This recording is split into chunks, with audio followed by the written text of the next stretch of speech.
Am I the bad guy for refusing to apologize for something that didn't even happen as a stranger ambushed me and started screaming at me out of the blue? I 38M got screamed at in a parking lot by a stranger demanding I apologize for something that never even happened. I'm a big guy, I walk with a cane, and all I was trying to do was step out of my car. But according to her, I had already damaged her vehicle before my door was even open, and somehow, I'm the one she called crazy. So, am I the bad guy for refusing to apologize? I'm handicapped and I move slowly, so tight parking spaces are already stressful for me. That day I pulled into a narrow spot next to an older woman's car. There was enough space for me to step out. I just had to open the door carefully and take my time. My door wasn't even fully open yet. Before I could finish stepping out, this small older lady suddenly started screaming at me. Not talking, not asking, screaming. She accused me of slamming my door into her vehicle. The thing is, my door hadn't even opened far enough to touch anything yet. She kept shouting that she heard a bang, even though I was still in the process of opening the door. I froze for a moment because I genuinely didn't understand what she was talking about. Then she demanded that I apologize immediately. I calmly told her that what she was accusing me of wasn't true, that my door never touched her car.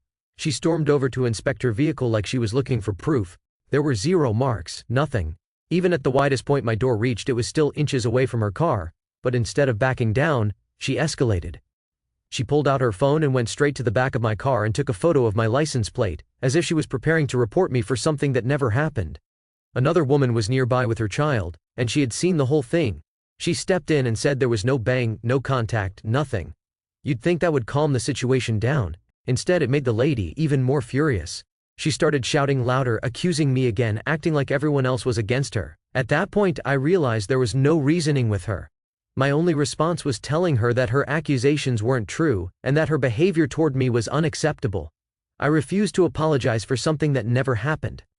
As I walked toward the store, she kept yelling behind me, calling me crazy, and honestly, that part stuck with me. Not because I believed her, but because I wondered if I should have just said sorry to avoid the scene.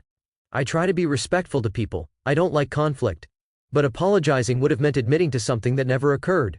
So now I'm left wondering, was I wrong for standing my ground? Or was she completely out of line?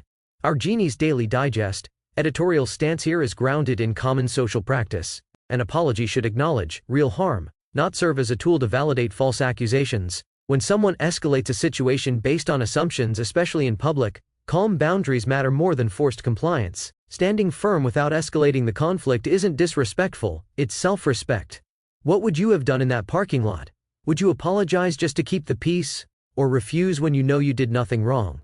Drop your thoughts in the comments. And if you enjoy real-life dilemmas unpacked with clarity and common sense, like this story and subscribe to Genie's Daily Digest.